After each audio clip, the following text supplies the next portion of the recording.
दोस्तों अगर आप एक सीएससी वीएलई हैं तो आप सभी सीएससी वीएलईस के लिए बहुत ही बड़ी अपडेट निकलकर आ चुकी है। प्रधानमंत्री फसल बीमा योजना के अंतर्गत जो है रबी की फसल के लिए जो फसल बीमा है वो स्टार्ट कर दिया गया है। मतलब यहां पर आप जो है गेहूं चने की बोनी के लिए जो है प्रधानमंत्री फसल बीमा योजना के अंतर्गत किसानों का रजिस्ट्रेशन कर सकते हैं। उनका जो फसल बीमा है उसको आप यहां पर जो है ऑनलाइन तरीके से कर सकते हैं। तो आज के इस वीडियो में दोस्तों मैं आप लोगों को जो है कंप्लीटली प्रोसेस बताने वाला हूं कि अगर आप जो है फसल बीमा योजना के अंतर्गत काम करना चाहते हैं तो किस तरह से यहां पर आपको जो है किसानों का फसल बीमा करना होगा, कौन कौन सी इंफॉर्मेशन यहां पर आपको जो है किसानों की देना होगा, जो कि मैंडेटरी आपको देना ही देना है, प्रोवाइड करना ही करना है। तो आज के इस वीडियो में दोस्तों मैं आप लोगों को जो है प्रधानमंत्री फसल बीमा योजना में किसानों का रजिस्ट्रेशन करने का पूरा डिटेल लाइव प्रोसेस दिखाने वाला हूं। साथ ही साथ यहां पर आपको जो है कितना हेक्टेयर के लिए कितना चार्जेस देना होगा वो भी मैं आपको जो है इसी वीडियो में स्टेप बाय स्टेप सारी इंफॉर्मेशन प्रोवाइड करने वाला हूं। तो वीडियो ऑलमोस्ट आप सभी के लिए काफी ज्यादा इंफॉर्मेटिव होने वाला है, तो वीडियो को लाइक करना तो बनता है और चैनल पे अगर आप नए हैं तो चैनल को सब्सक्राइब जरूर से कर लीजिए,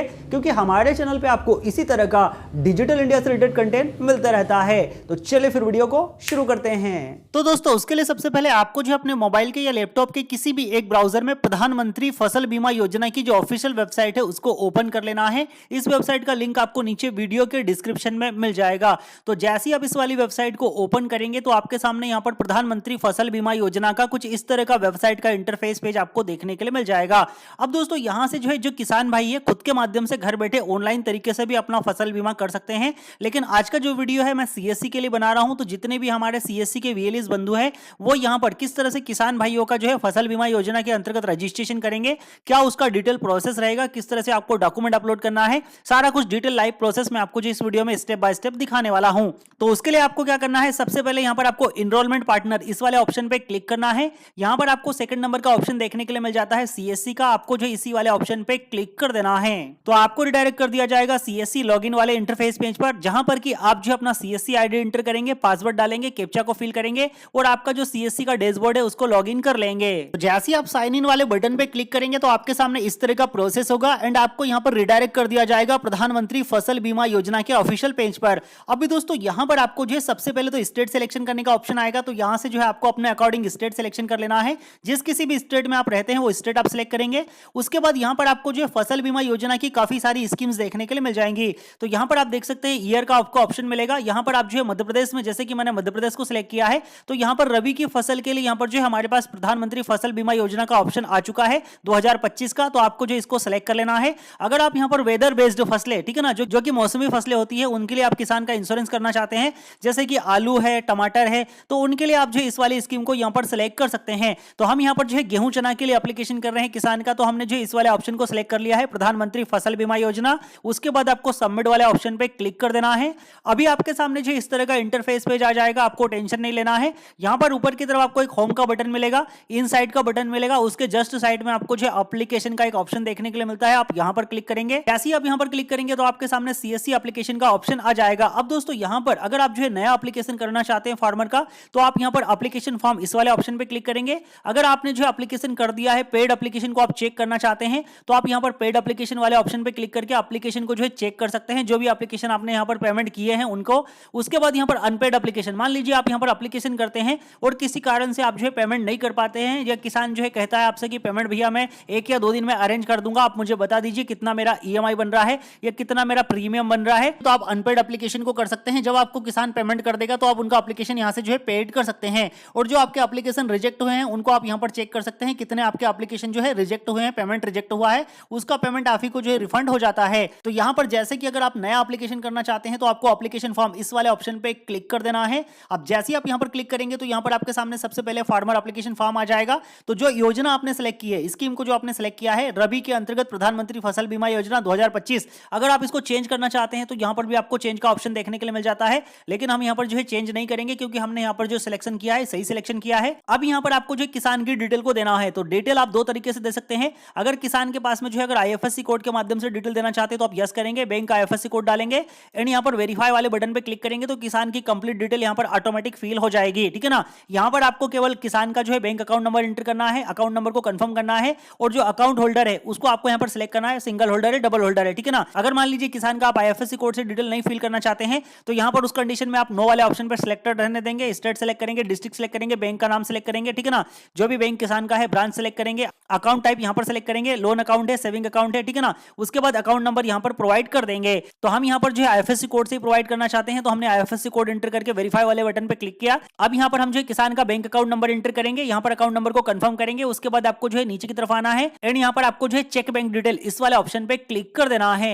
अभी दोस्तों यहाँ पर आपको जो है फार्मर की डिटेल प्रोवाइड करनी होगी। तो फार्मर का नाम क्या है, एज पर पासबुक, तो पासबुक पर जो नाम है वही नाम आपको यहाँ पर एंटर करना है। उसके बाद किसान का आधार कार्ड पर क्या नाम है वो आपको यहाँ पर लिखना है। किसान का आधार नंबर यहाँ पर डालकर वेरीफाई वाले बटन पे क्लिक करना है। तो किसान का यहाँ पर जो फार्मर आईडी है ऑटोमेटिकली ले लिया जाता है। उसके बाद रिलेशनशिप टाइप आपको यहाँ पर सेलेक्ट कर लेना है, सन ऑफ, फादर ऑफ, ठीक है ना, या वाइफ ऑफ। उसके बाद यहाँ पर पिता पति का नाम आपको एंटर कर देना है, जो भी रिलेटिव है। यहाँ पर आप मोबाइल नंबर एंटर करेंगे, उसके बाद आप वेरीफाई वाले बटन पे क्लिक करेंगे तो आपके सामने जो इस तरह का एक पॉपअप ओपन हो जाएगा। अब यहाँ पर इस वाले कैप्चा कोड को आपको फिल करना है। तो कैप्चा आपको जो इस तरह से फिल करना है, जैसे कि मैं यहाँ पर आपको फिल करके दिखा देता हूँ, ठीक है ना। इस तरह से आपको कैप्चा को फिल करना है एंड वेरीफाई वाले बटन पे क्लिक करना है। तो किसान का जो भी मोबाइल नंबर आपने यहाँ पर प्रोवाइड किया है उस पर किसान को जो एक ओटीपी भेजा जाएगा, ओटीपी आपको यहाँ पर एंटर कर देना है। तो चलिए ओटीपी हमारे पास आ चुका है। ओटीपी हमने यहाँ पर इस तरह से कर लेना है एंटर एंड यहाँ पर आप सबमिट वाले ऑप्शन पे क्लिक करेंगे तो किसान का जो मोबाइल नंबर है यहाँ पर वेरीफाइड हो जाएगा।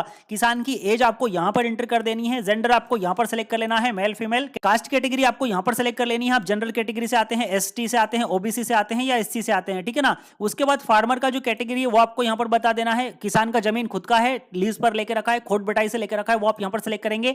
उसके बाद किसान का जो फार्मर टाइप है वो आपको यहाँ पर बता देना है। किसान स्मॉल फार्मर है, 5 एकड़ से कम जमीन है तो आप स्मॉल को सिलेक्ट करेंगे। उसके बाद मान लीजिए 5 एकड़ से अधिक जमीन है तो आप मार्जिनल को सिलेक्ट करेंगे और 10 एकड़ से ज्यादा जमीन है तो आप यहाँ पर अदर को सिलेक्ट करेंगे। उसके बाद यहाँ पर रेसिडेंशियल एड्रेस आपको किसान का बता देना है। तो किसान जिस एड्रेस पर रह रहा है अभी, ठीक है ना, वो एड्रेस आपको यहाँ पर प्रोवाइड करना है। तो सबसे पहले यहाँ पर आपको स्टेट सेलेक्ट करना है, उसके बाद डिस्ट्रिक्ट सेलेक्ट करना है, उसके बाद सब डिस्ट्रिक्ट जो भी तहसील तालुका है वो आपको सेलेक्ट करना है। किसान का रेसिडेंशियल विलेज कौन सा है वो आपको यहाँ पर सेलेक्ट करना है और किसान का जो रेसिडेंशियल एड्रेस है वो आपको यहाँ पर फिल करना है। एरिया का पोस्टल पिन कोड आपको यहाँ पर एंटर कर देना है। उसके बाद आप जो स्क्रॉल डाउन करके नीचे की तरफ आएंगे। अब जब आप नीचे की तरफ आएंगे तो यहाँ पर आपको नॉमिनी की डिटेल का एक ऑप्शन देखने के लिए मिल जाएगा। अगर आप नॉमिनी की डिटेल देना चाहते हैं तो आप इसको जो है अनचेक रहने देंगे और नॉमिनी की डिटेल यहाँ पर प्रोवाइड करेंगे। वैसे दोस्तों मैं आप लोगों को रिकमेंड करना चाहूंगा कि आप जो किसान है उसके नॉमिनी की डिटेल को जरूर से यहाँ पर प्रोवाइड कर दीजिए, क्योंकि इनकेस मान लीजिए बीमा मिलते टाइम जो है किसान को अगर कुछ हो जाता है या मान लीजिए कि किसान की जो मृत्यु हो जाती है तो जो नॉमिनी है उसको यहाँ पर बीमा का जो रकम है इजीली मिल पाएगा, ठीक है ना। तो यहाँ पर आपको नॉमिनी का डिटेल दे देना है, नॉमिनी का नाम क्या है, नॉमिनी का एज कितना है और नॉमिनी का जो है किसान के साथ में क्या रिलेशन है। जैसे कि मान लीजिए उनकी पत्नी है तो वाइफ ऑफ सिलेक्ट करना है, मान लीजिए उनके पिता है तो आपको सन ऑफ सिलेक्ट करना है, ठीक है ना। उसके बाद नॉमिनी का एड्रेस फिल करना है एंड 7 कंटिन्यू वाले ऑप्शन पे क्लिक कर देना है। अभी दोस्तों आपके सामने यहाँ पर जो है जो भी फार्मर है उसका यहाँ पर क्रॉप का डिटेल, जो भी फसल का डिटेल है वो प्रोवाइड करने का ऑप्शन आ जाएगा। तो सबसे पहले अब आपको यहाँ पर जो फार्मर है उसका जो भी डिटेल आप यहाँ पर फिलअप करेंगे वो उनका जहां पर उनका खेती है, ठीक है ना, उसके अकॉर्डिंग आपको फिल करना है। तो स्टेट तो ऑलरेडी सिलेक्टेड रहेगा, डिस्ट्रिक्ट आपको यहाँ पर सिलेक्ट करना है जिस डिस्ट्रिक्ट में किसान की जमीन है। उसके बाद यहाँ पर आपको जो है यूनिट सेलेक्ट करना है, तो जिस किसी भी यूनिट में किसान की जमीन आती है, जो भी ब्लॉक तालुका है वो आपको यहाँ पर सिलेक्ट करना है। उसके बाद जो भी गांव है उसको आपको यहाँ पर सिलेक्ट करना है जहां पर की किसान की जमीन है, ठीक है ना। तो यहाँ पर आपको किसान की जमीन के अकॉर्डिंग एड्रेस फिल करना है, विलेज का नाम भी यहाँ पर आपको जो है सिलेक्ट कर लेना है। अब आपको नीचे की तरफ स्क्रॉल डाउन करना है, यहाँ पर आपको एक ऑप्शन देखने के लिए मिलता है मिक्स क्रॉपिंग का। तो अगर आप जो है जैसे कि मान लीजिए किसान ने 2 फसल बोके रखी है जिसमें कि गेहूं है तो यहाँ पर आप गेहूं को सिलेक्ट कर लीजिए, जिसमें कि चना है तो यहाँ पर आप चना को सिलेक्ट कर लीजिए। गेहूं चना दोनों को आप सिलेक्ट कर रहे हैं, उस कंडीशन में दोनों का रेशो आपको यहाँ पर बता देना है कि कितने में गेहूं बोया गया है, कितने में चना बोया गया है, ठीक है ना। किस डेट में बुआई की गई है वो डेट इस कैलेंडर के माध्यम से आप यहाँ पर सिलेक्ट कर लेंगे। ये उस कंडीशन में है जिस कंडीशन में किसान ने जो है मिक्स क्रॉपिंग किया है, ठीक है ना। लेकिन मान लीजिए किसान ने अगर सिंगल क्रॉप किया है, जैसे कि मान लीजिए गेहूं ही बोया है, तो उस कंडीशन में यहाँ पर आप गेहूं को सिलेक्ट करेंगे। उसके बाद यहाँ पर बुआई की डेट आप सिलेक्ट करेंगे कि गेहूं कब बोया गया था, तो हमारा जो गेहूं 11 नवंबर के आसपास बोया गया था। उसके बाद यहाँ पर आपको ओनरशिप बता देनी है, तो ओनरशिप मान लीजिए किसान का खुद का जमीन पर बोया गया है तो आप ओनर को सिलेक्ट करेंगे। अगर मान लीजिए जमीन जो है लीज पर लेकर रखी है, बटाई से लेकर रखी है, तो वो आप यहाँ पर सिलेक्ट कर लेंगे। उसके बाद खसरा नंबर, तो जिस खसरा नंबर में बोनी हुई है वो खसरा नंबर आपको यहाँ पर इस तरह से एंटर कर देना है। खसरा नंबर एक बार फिर से आपको यहाँ पर किसान का एंटर कर देना है जिस खसरे में बोनी की गई है। उसके बाद आप वेरीफाई वाले बटन पे क्लिक करेंगे। जैसे आप वेरीफाई वाले बटन पे क्लिक करेंगे तो यहाँ पर किसान के खसरे में एक से ज्यादा नाम है, जैसे कि मान लीजिए 4 भाइयों के नाम है, तो यहाँ पर आप जिस किसान का रजिस्ट्रेशन कर रहे हैं उसी का नाम आपको सिलेक्ट करना है, ठीक है ना, कुछ इस तरह से। लेकिन मान लीजिए आपके केस में एक ही नाम आ रहा है तो आप इजीली सिलेक्ट कर सकते हैं। तो यहां पर हमने जो किसान को सिलेक्ट कर लिया है। जैसे आप किसान को सिलेक्ट करेंगे आपके सामने इस तरह का इंटरफेस में जाएगा, आपको जो कंप्लीट एरिया बताया जाएगा, आप इसको चेक कर लीजिए एंड सबमिट। अभी दोस्तों यहां पर आपको जो है कंप्लीट डिटेल्स देखने के लिए मिल जाएगी कि किसान का जो कितना हेक्टेयर एरिया है उसके लिए हमने इंश्योरेंस किया है। यहां पर जो किसान है उसको क्लेम कितना मिलेगा, मान लीजिए किसान की पूरी फसल खराब हो जाती है 100%, तो यहां पर किसान को जो क्लेम मिलेगा 51,900 समथिंग रुपए का जो क्लेम है अप्रॉक्स मिलेगा, ठीक है ना। उसके बाद जो किसान का प्रीमियम है वो कितना आएगा तो वो आप यहां पर देख पाएंगे। तो आपको सिंपली क्या करना है, add crop survey number insurance, इस वाले ऑप्शन पे आपको क्लिक कर देना है। तो किसान की डिटेल यहां पर नीचे की तरफ कंप्लीट एड हो जाएगी।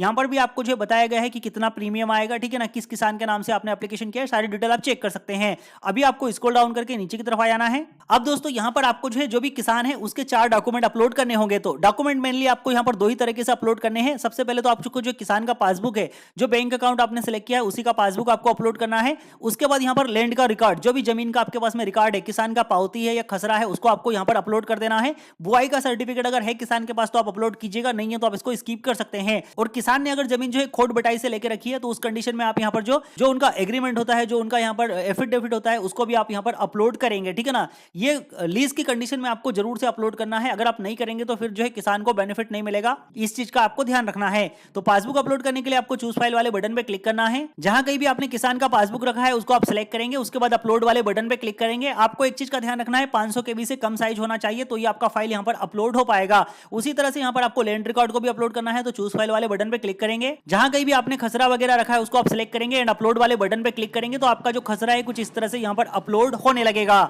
अभी यहां पर आपको जो किसान के डॉक्यूमेंट अपलोड कर देने के बाद रिव्यू का एक ऑप्शन देखने के लिए मिलेगा। आप देख सकते हैं हमने यहां पर पासबुक भी अपलोड कर दी है और यहां पर हमारा जो जमीन का रिकॉर्ड है वो भी अपलोड कर दिया है। उसके बाद आप रिव्यू वाले ऑप्शन पे क्लिक करेंगे तो यहां पर आपके सामने जो है किसान की जो भी कंप्लीट डिटेल है उसका कंप्लीट रिव्यू आपको देखने के लिए मिल जाएगा। आप जो है सारी डिटेल्स को एक बार चेक कर लेंगे और किसान को जो अच्छे से चेक करवा देंगे। उसके बाद आप सबमिट वाले ऑप्शन पे क्लिक करेंगे।